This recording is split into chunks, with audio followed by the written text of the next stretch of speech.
Alright. What the heck is going on, everybody? And welcome back. It is the Global StarCraft League, the round of 8, Group A. Rogue in the top left side of the map up against MARU. We're going to be covering highlight matches here in the round of 8. Probably cast the semis and finals onwards, most likely. But it is going to be basically highlight matches. So we're going to be covering just the best matches from round of 8, Group A and B, and checking them out. Maru's going to open up with a low ground barracks. Now, if this was anyone else, I would say this is definitely a 2 barracks Reaper push. But Maru's a decent fan of the 1 racks wall off. Of course, on a medium rush distance map like Winter Madness, would be a little dangerous. And instead, he is going to go for that 2 racks Reaper. Now, this is interesting because Rogue is famously weak against proxy Marine rush. As a result, Rogue, he very regularly tries to blind counter that build. Like, he very regularly will send his overlords purely looking for barracks, which you can see he's doing right now. He's going to send this overlord out here as well. He's just looking for proxy barracks. Sometimes he even sends a drone scout out as well, because Rogue does not have faith in his ability to pull drones. If there's one thing you can identify with Rogue, he is not a player who enjoys... He's the opposite of Raynor. I think I finally come up with the best explanation of Rogue, guys. The opposite of Raynor. Raynor will be disgustingly greedy, get caught off guard by an all-in that should kill him, and he will backflip over his opponent, garrot them, and just come out on top, like always. Rogue, on the other hand, will just die. So this makes this face value, what I've said so far, sounds like I'm saying Rain is a better player than Rogue. Comes to micro, 100%. Speed, 100%. Ability to survive situations you shouldn't, 100%. Difference, Rogue's way better at not getting in those situations in the first place.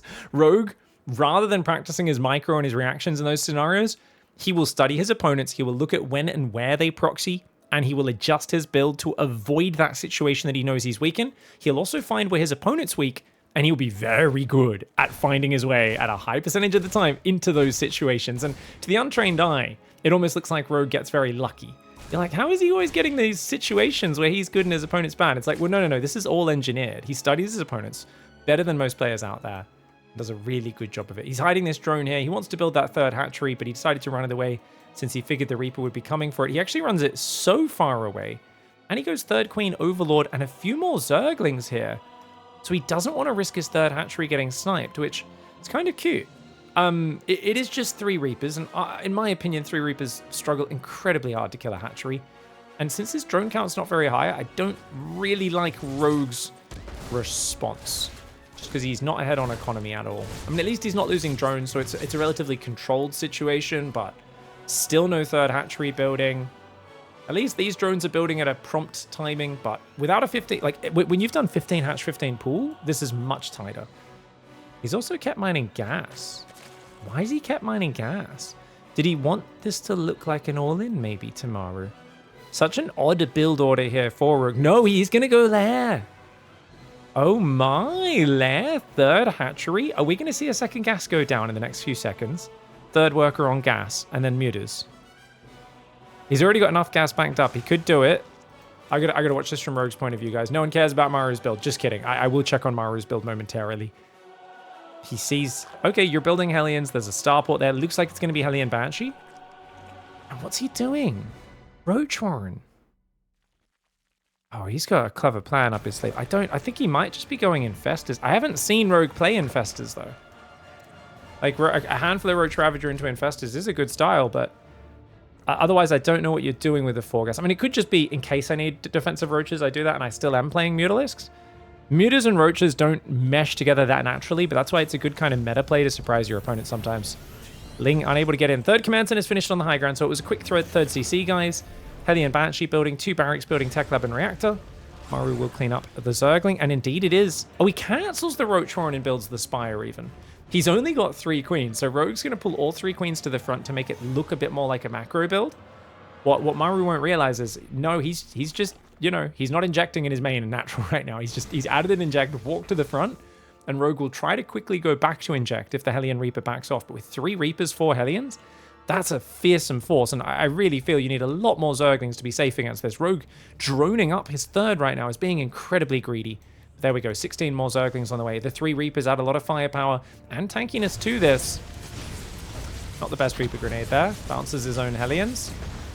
You can see how he's trying to tank damage with those Reapers. The Hellions focusing the Zerglings. Rogue going a bit too far forward, and as I said, these are his only queens. He's got 2 more about to pop out, more Zerglings coming out, but not in the numbers where they can really deal with this. And you can see the greed of Rogue getting punished right now. As Overseer does come forward, Zerglings chasing Hellions off creep, guys, is not good for the Zerg. And that was a very good series of trades for MARU, who now is kind of going to himself, hey, wait a second, why do you have so few queens? What is going on? There is a reason to believe that this is Mutalisks, right? You've seen so few queens, low energy, low creep, only Zerglings, no roaches, no banes, nothing else. I mean, it looks suspicious as all heck. The Mutas have not been able to start just yet. Rogue had to spend all those minerals building queens and Zerglings to stop dying to the Hellion Banshee. And now the Banshee's even going to scout this Spire. Excellent start for MARU. I think MARU's in an amazing spot. He's going to lose the Banshee for just 3 drones there. Zerglings will come in for the counter on the 3rd, but the Hellions are nearby. Those Lings should get out of there. I don't think he saw those Hellions come back. And these Hellions are so damaged, it's super worth just repairing these. And of course, rallying over to that 3rd base. 1-1's finished. You can see now 4th and 5th barracks is on the way.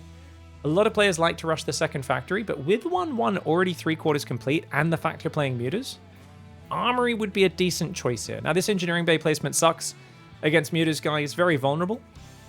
So I do like the engineering base kind of in the main a little bit better. MARU will have to either build a turret there or just move Marines to respond. But that's once the Muta count grows. 6 or 7 Mutas are not going to kill an engineering bay. Not really possible. Tell Rogue that. He's going to try and tickle it. Yeah, this is very easy to repair, though. Oh, I thought 6-7 was dead, but apparently we've still got... I gotta remember, there is a time lag on memes. Even 6-year-olds, I believe, have stopped saying 6-7 at this point. But the 67-year-olds in my chat are, like me, still using terms like lit. That's lit fam. Kappa. Dan's game. That's a lolkek. Here we go. Mutaling comes in for the engagement. Nice Marine pickup on the left side. The Hellions will roast the Zerglings. Very good pickup. That was an amazing scramble. Dude, that was an amazing scramble. A lot of players would have fumbled there. MARU just gets his units out of trouble. And most of the Zerglings have gone down. And I think there's enough Marines now to get back in control of his high ground. Really cool move by Rogue. Does it actually pay off, though? 5 SCVs go down. He gets a tech lab. Siege tank would be a really juicy pickoff. He's going to go... Oh, siege tank in the open. The Marines will stem back out there to defend it. 3rd hatchery's coming up as well. 4th hatchery does start. Double Evo's on the way. Rogue needs to slow down a little bit, I think. Oh, wait. Hold on. He's getting caught by the move out. He does get rid of one of the engineering bays, but 1-1's already almost finished. He's got to pull back and make Banes right now. He doesn't have any Banes at home. He's going to try and roll a few Zerglings into the 3rd, which is probably a good choice. But where are his Banelings? Guys, he's got nothing. He's got no Banes at home. Oh, my lord. It's all about Speed Banes to defend this. He has the Speed Bane upgrade, but he doesn't have a single Baneling, and where are the Banelings? The Zerglings have finally popped out, so he can morph them. He could have morphed those about 5 seconds earlier. I like that he morphs them off to the left. The Mutas get a volley on the tank. He's got to rotate with these Mutas. I think Queen's trying to fight. If those Mutas could rotate, those medevacs are looking mighty exposed. These Mutas could get active on this right side. Gets himself a medevac. Very nicely done. That Muta count is insane right now. 21 Mutalisks. He can fight these Marines in small packs like this. Yeah, these Mutas are going to do really well. Whenever they're fighting just a few Marines at a time, it's amazing. Turrets building on the front. MARU is desperate. Banelings are going to roll forward right now. The tanks are exposed on the front line. Banelings rolling into the Marines. The Mutas, though, do pull back. Are there more Banelings behind that? There's 7 more Banelings coming in right now. That'll buy him time to make more Zerglings. And as long as he can make those, he'll be good. But remember, Rogue did not have a 4th hatchery up. It's just now finishing. No macro hatch. So his lava production is very bad. And with these turrets now up anchoring his position, it's all about Banes connecting with Marines. MARU leaning into this push and creating a lot of chaos. Banes get only 1 Hellbat and a few Marines there. And I think he should have just danced in and out, should have Rogue. Because for Rogue right now, the real answer to this, I mean, he's got to have cut off reinforcements a while ago. He didn't cut off the reinforcements, and MARU's ability to rally to the front is a real problem. The Mutas will take down the turrets pretty quickly, but that means, of course, MARU takes advantage, pushes in, takes down all of the morphing Banelings. And I can't believe this. This is just the most MARU Rogue match, isn't it? Where I thought Rogue was doing such good damage, pretty good position, even though MARU did a good job of not taking crazy damage on the first wave. But springing across this map against a guy who already has Bane speed ready and so many Mutas on the map, this never works for non-MARU players. MARU and Clem, probably the only 2 Terrans who could have made a surprise push like this actually work, and Back to 2 bases is Rogue, and it looks like he's pretty screwed. Even with almost as many mutas as there are Marines on the map, problem is there's a Widow Mine right behind, and he's just got no support for these Mutalisks. 4th command center builds. Maru's back to 3 base, full saturation, 66 workers. And of course, guys, his engineering base, he's rebuilt both of them and almost got 2-2 finished. He checks for the corner base, which is very clever. He's like, as long as you don't have a corner mining, you're only on 2 base and you're kind of screwed. And he kind of knows, cool, we can take our time, force a fight once 2-2 finishes, and we will be A-okay.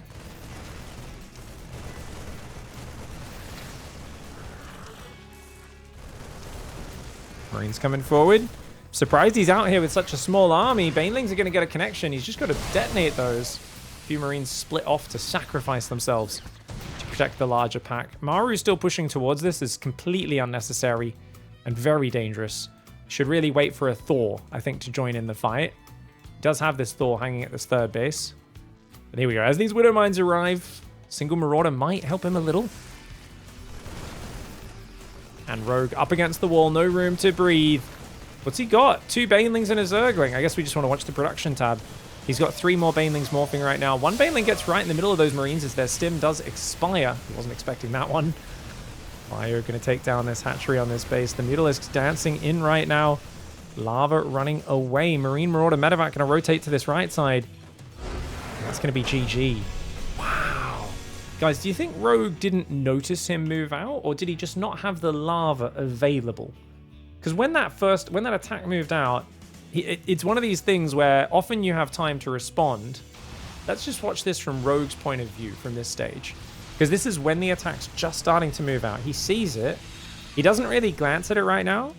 And now you can see he sends those Zerglings in there. Does some injects. He builds some more Lings. Now he really looks at the army. And I guess I'm surprised by how slow these Banes morph. Like, his Zerglings have popped out, but he was busy looking elsewhere for a few seconds. And I feel like every second on this Bane morph really matters. Now, here's the reason. It's because these Marines can just stim in and kill you. I think here, it's really hard. Because if you have like 20 Zerglings, you can just split the Zerglings across and like do pretty well on the rally. Or if you have 12 Banelings and 20 Zerglings up, he kind of can't really push in, and you can dance back and forwards and just buy time to build more Lingbane, while your mutas go clean up the rally and pick away at this from behind. This should, on paper, be a good position for the Zerg, even though you're down on workers, because you have 21 Mutalisks. But it's almost like he just committed a little bit too hard to the mutas. He does get slightly supply blocked here as well, which is, of course, not the time you want to be supply blocked. And because the tanks are in between his rally, any unit rallying over here is just getting picked off immediately. I wonder there if the mutas should have just fought these Marines. Like, obviously, it doesn't feel great fighting 1-1 Marines with Mutalisks. But if you've got, what, 13 Marines, 21 mutas, I think the mutas kill them quickly enough. Like, it might have actually been worth just trading there. Just because the longer these tanks are in this position, the scarier this gets. And there's a point here where the Banelings roll in and all die. And I think if he pulled back and bought more time, maybe it works out better for him. But because he's not got any way of cutting off the rally, he kind of needs to break the position quickly. But I think this is the fight I was thinking of. Let's see. Maybe not this one. This one was okay, yeah? He gets rid of the tanks, which is huge. And he has more bait. This is the moment where he's building so many Mutalisks right now. I actually would have been building nothing but Ling Bane here, because I feel like Ling Bane's the answer. One of the problems Rogue has is that often you build mutas here because you've only got 3 hatchery production. It's the only way you can actually spend your money. But we can see he actually has a lot of lava. He's done a really good job of keeping his injects up in the fighting. 8 lava available. So I actually think pure Ling Bane instead of these extra 4 Mutalisks should be built here. And he needs to keep these Banelings alive for another 10, 20 seconds to buy time for more Lings to pop, to morph into more Banelings. Because as long as you have at least 5, preferably 10 Banelings running back and forwards, Maru can't just shove in and kill your mining. But the moment these Banes are gone, Maru can shove. And you can see, where's the Ling production? Where's the Baneling replacement? Why are we building 6 Mutalisks right now? The moment you don't have Banelings, you're screwed, especially with these turrets outside your base. And now he starts more Zerglings. But because he's taken so long to do that, he needs to buy another 20 seconds for these Zerglings to pop and to morph into Banes. So the moment these Banes roll in and just die, which admittedly, I get it, Terran's pretty deep on creep, you feel you have to. If you had more Banelings almost finished morphing, this might be playable. Because every time you make him stim, it's hard for him to heal, his medevac's getting low on juice. Every time your Banes roll in, your Mutas can pick off a few units and then fly away. But it's this moment here where you suddenly have no Banelings, where the Terran can just stim in and everything gets wiped. Keeping Banelings up at all times in these situations is of the utmost importance, and it's really hard to do when you've got MARU pushing into you. Hats off to MARU though. This is so classic MARU, just grabbing some SCVs, pushing, building turrets on the front. He is one of the most clutch Terran players at winning games from positions where almost every other Terran loses. And it's often with these desperately all-in pushes that he does. In this case, it wasn't even all-in. He just felt like, nah, you're committing way too much to Mutalisks. I gotta go right now. And he pulls it off. GG, well played. Great game one for MARU. All right, guys. MARU says, the Mutas are killing my engineering base. Oh, God. Rogue's going to pin me at home while catching up on upgrades, taking a 4th and 5th base, swarming over me later on with Massling base. Oh, wait, how about, I'm just going to pull some SCVs, go to a 2-tank push with a bunch of Marines. I just want to stress, yeah, was it all in for MARU? No, but kind of yes. Let me explain. That sort of siege tank push, if it doesn't do a bunch of damage, like, you don't retreat with that push. That Marine tank push, you don't have Widow Mines covering you as well. So if you lose the fight, you tend to just get jumped on. It's not like when you've got a rally of Marauder Widow Mine and you can always like pick up, fall back to your rally point where you've got extra Widow Mines and Marines and Marauders rallying through, and it's kind of like safer, you know? It's way more dangerous. If that didn't work out, you've pulled a few SCVs as well. Whoo-hoo. Could have gone really, really hard in the other direction, but catches Rogue right at the point where Rogue was committing everything to Mutalisks. If MARU didn't move out, Rogue would have kept him pinned in his base for the next 5 minutes and just had his way with him. Rogue's gone 15-15 this game, guys. So unlike the last game, he will be able to drone up his 2 bases much quicker because his pool is about, 11 seconds fast. It went down right on 1 minute. It's a very fast spawning pool. So he's going to have his 2 queens out really early, and he will be able to lava inject really early. Now, this is interesting. This is that 1-Rax wall-off that I talked about MARU is a fan of. Incredibly weak to Ravager busts, 2-base Roach pushes, and there's a plethora of builds that punish this. But if you don't get punished, my gosh, how efficient is it? You've got your whole natural walled off. You don't have to worry about Lings running in on your SCVs. It's like a very beautifully streamlined build. And he's going to go for a... Is this gas first? Oh, it's gas first. It's gas first. So no Marine, just Reaper into Factory, into Reactor with the wall off. Nice drone micro here. Oh my gosh, he delayed the Spore though a little bit. Queen wants to throw a Creep Tumor, which I think is a perfectly fine call. Oh gosh, too greedy though. Too greedy. Rogue is a very clever player. And I don't mean to say he's slow, because he's not. But he's definitely in these situations sometimes he tries to bite off more than he can chew, and cancelling the Spore. I think he needed the money to build the other Spore, but then of course MARU just quickly changes targets and gets after it. Now these Zerglings do run in here. The depot, was the depot down, guys? Sorry, I didn't actually... I guess he just left the depot down? That's sloppy, because if the depot was up, the whole point of this wall-off is that Lings can't get in, because with a gas first, you don't want to SCV scout, and you don't have a Marine, which means, you know, if Lings come over, you're kind of screwed with this command center, unless you have a wall-off. So MARU there with an unforced error lets Rogue get a nice distraction, only gets 1 SCV, but it's the mining time, it's the delay, it's on the swap over of the factory, the command center, all those things add up. Now, it is Ling speed for Rogue. I think we're going to see a Lair and then a Roach Warren go down in just a moment. He's got 100 gas, so Lair should start up now. And the Ling speed into Roach Warren, it's a sort of meta play that Shin has popularized. It's very well disguised. I was talking to Solar about it a little bit. Ooh, Hellions going to dive. My god. Oh my god, no Lings, no Lings, no Rogue. Okay, the drones, a few of them are going to try and run away. I thought he should have turned to fight maybe with a few of those, but he didn't want to stack them. Oh, the Lings actually pop into a surround. Okay, that was kind of slick.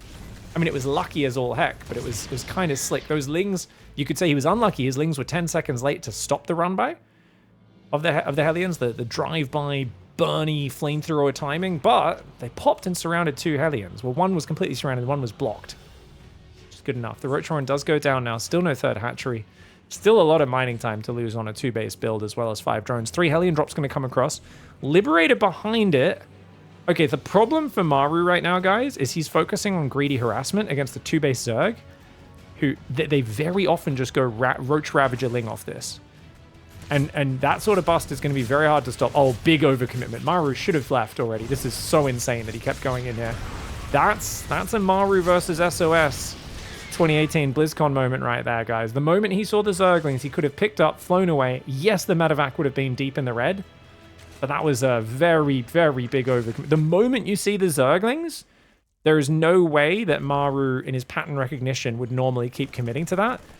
But I think he just messed up because he was probably macroing at home, glances back at it, and he's like, oh, I think I'm already too deep. And he kind of just, it's that slight gap in pattern recognition where I'm always so impressed with Clem, because he can glance at that situation for like 0.001 of a second and instantly realize, I need to move north. I need to fly away right now, or I need to commit deeper.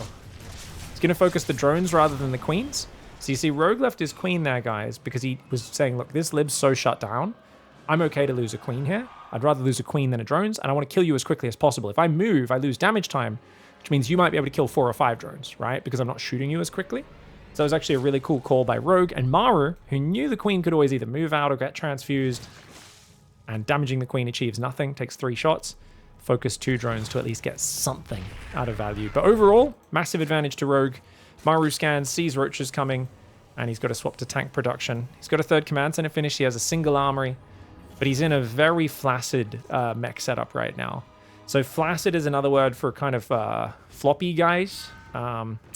Lacking the sort of solid and intimidating structure one would really want. These Widow Mines a bit far out there aren't really going to do too much either. Good Ling split there from Rogue. You're kind of stuck on 2 base for a while. I love that Rogue moves forward, gets a few Ravagers, a few Roaches. He's going to be able to deny these add-ons, and then he can just deny your 3rd for the next 3 or 4 minutes. No need to commit here, though. These Ravager morphs are kind of insane, and yet they're actually fine. So they got 100 hit points. Look at that. That's so cute. But both add-ons going down, this is 2/3 of your production has just been wrecked. You're screwed. I don't know what MARU could possibly do from here. He scans the 3rd. Like, honestly, he's going to SCV pull or something, I think. Biles are coming down. I'm surprised Rogue's committing as hard as he is, but I guess he's still getting building damage here, even though he's macroing into his infestation. He's building Zerglings, which is odd. So he is still thinking about maybe killing MARU here. He's kind of like half macroing, half all-inning. Rogue is, as always, trying to trick MARU. MARU just scanned his 3rd with lots of drones and gases. So he swaps back into army, looking for the potential win condition. But I don't think you're going to be able to get it here. We'll see. MARU knows he needs that 3rd base desperately. Hellion goes down. Cyclone takes a boom boom as well. If Rogue drones up his 4 bases, he's going to be in a good spot. Oh, I love this Liberator. Oh, but Rogue's going to go for it. He's going to bile down 1 tank. A 2nd tank takes a bile, but not enough. The Liberator on this side does get the Queen, takes out 2 drones. Very good distraction. Feels like Rogue could be miles ahead here. One thing I've noticed as a pattern between Rogue and MARU is Rogue has enough respect for MARU. He never wants to give him freedom. A lot of players would have picked off the add-ons and then just stayed out here and waited for MARU to move out and then picked at him and macroed really hard. Rogue was like, no, I got to do damage now. And there's like this very fine line between that being a fantastic way of pressing your advantage against the best Terran in the world and you getting overly aggressive and throwing away units unnecessarily and missing a ton of worker production. This 4th could be fully saturated by now because you're so intimidated by your opponent. And I don't think it's easy for me as a commentator on the sidelines to say, oh, this one's always right and this one's always wrong. I think he overcommitted a little to the aggression, but he's still got a great overall situation and gonna hunt down these Hellions. He just really wants to deny MARU's map control completely, but I think MARU did a good job of at least getting some value out of these Hellions. And the Swarm Hosts are going to be the real kicker. He's already got creep outside the base. The Swarm Hosts coming in on this left side, and that 3rd base is so good for Terran against everything except Swarm Hosts, of which it's terrible against. If you've got a planetary here as a 4th, it's a bit easier to defend, I would say. But as a 3rd with an orbital, when you've only really got tanks and a couple of Hellbats, he wants the Hellbats to be where the Locusts land. But the Locusts go behind. Beautiful spready on the Locusts. The Biles come forward, taking out a Liberator and a tank. The Locusts take out every single siege tank, and that is a beautiful game there for Rogue. As I said, I think MARU just went a bit too deep on his harassment in this game. Yeah, the Hellion drop wasn't great, but it wasn't just the Hellion drop. It was the Hellion drop got shut down. Then the Lib got shut down, and he was committing so much to all of these kind of like fancy different things that there was no Banshee, first of all. If a single Banshee means you can't do this Roach Ravager pressure on the 3rd. But because there's no Banshee in this game, no add-on the starport, you kind of rely on Tank Cyclone, Widow Mine, And mech in general really feels like against Zerg, it needs a third base to get going. If you don't have the third base up, it's really hard. And securing a third base with like 1 or 2 tanks, 1 or 2 Cyclones, and a few Hellions against a guy who's already got Ravages and Roach Speed outside your base is really tough. Normally, it's not difficult because in a normal Terran versus Zerg, Terran's way ahead on tech. But against a 15-15 build where the Zerg massively delays this third, you can see it's just coming up now. Only a few drones on it, 6 minutes, but a really fast Roach Speed, fast +1. So you've got a pack of very mobile, scary Roaches and Ravages on the map, like minutes earlier than it normally happens. And mech hates playing against this. 15-15 in general is so good against mech because you've got that Roach Speed early. Cyclones are so good because normally Roaches are just waddling across the map. Cyclones can pick them off. They can't really get on top of tanks very easily. The moment Roach Speed kicks in, Zerg tech feels perfectly fine against mech for quite some time. And this put MARU with his failed harassment as well, so he's a little behind and in an almost impossible situation. Great game 2 for Rogue. All right, guys, MARU loving his low ground wall off. Okay. It's going to be Old Republic. This is a big map. Great map for Mutalisks. Early on in this map pool... Oh, this is a 15-15, it looks like, for Rogue. Early on in this map pool, guys, we saw a lot of Zergs go greedy Mutas. They play like a normal 3-base opening. They'd get their lair maybe 30 seconds faster, get a quick second, maybe third gas. And they try to get to Mutas off 3-base and like just skip 1 or 2 queens, maybe do a little Ling run by to distract the Terran.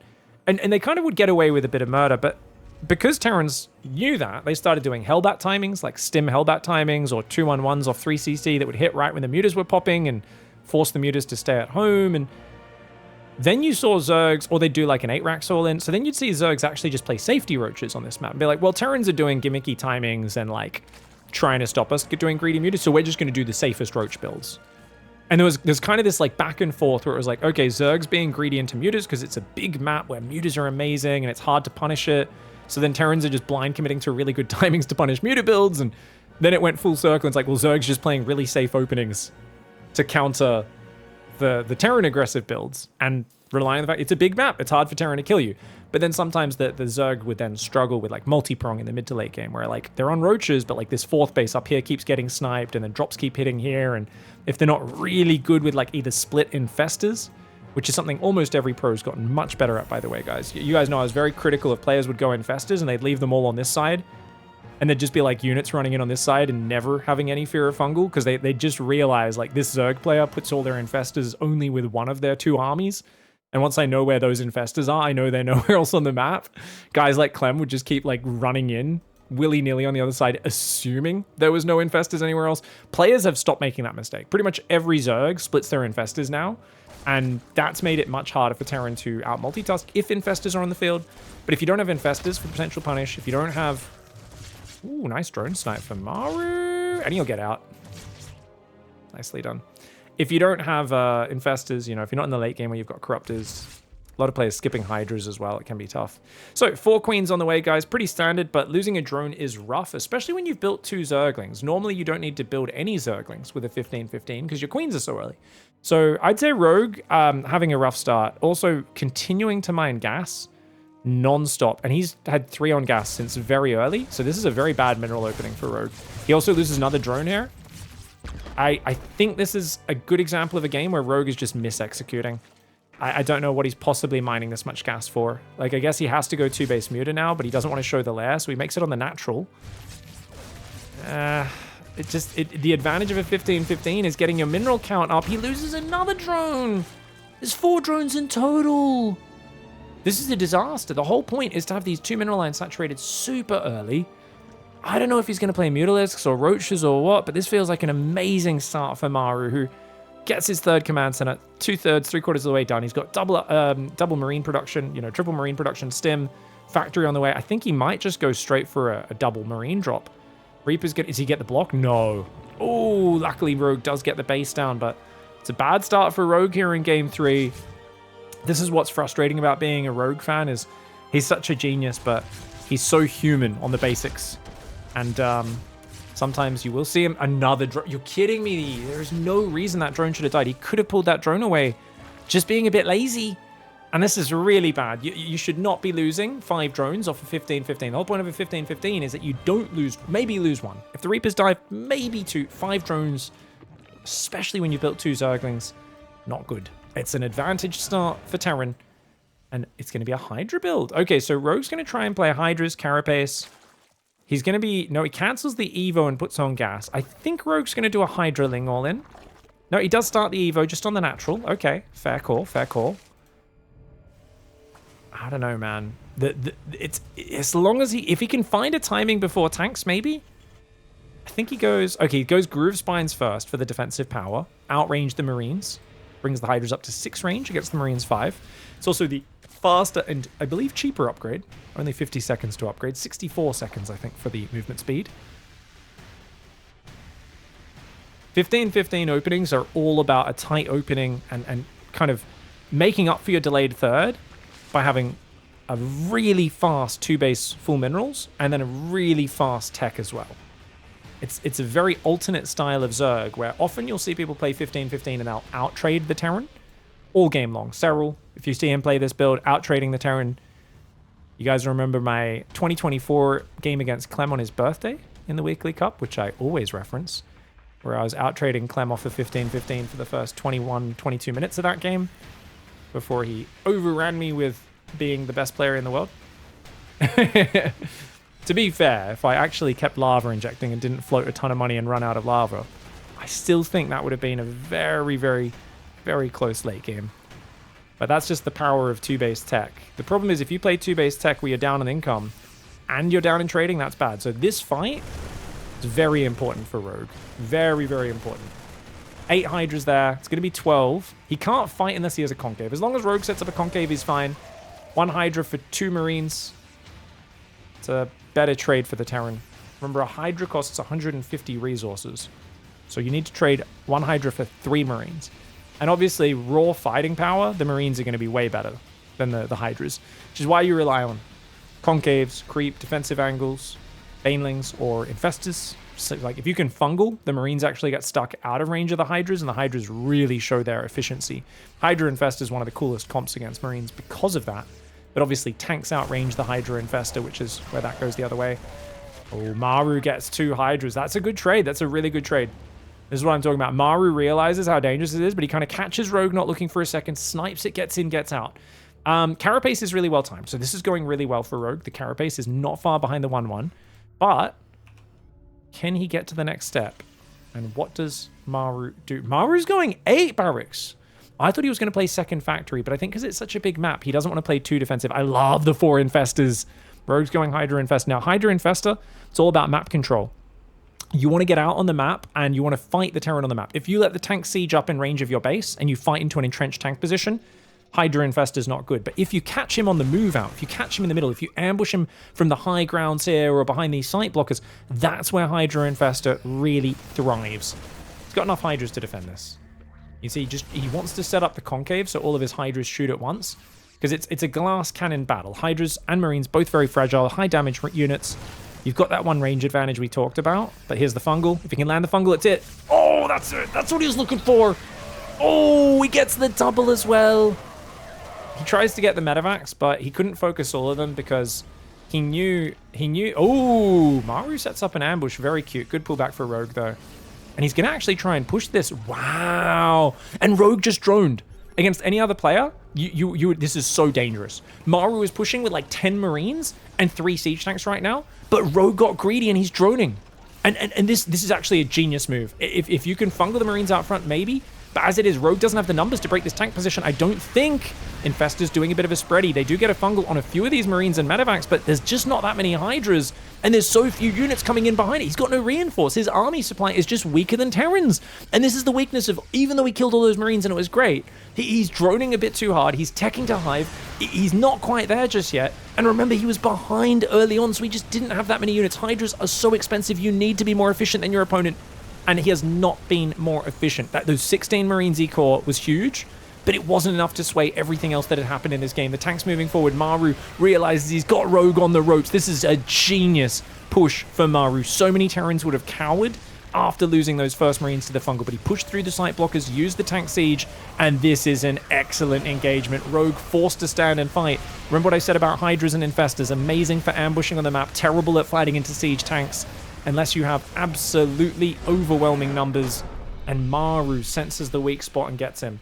This is so interesting because we saw here MARU just outplaying Rogue massively in the early game, right? 5 drones for 3 Reapers, way too much damage. Huge mistake there for Rogue.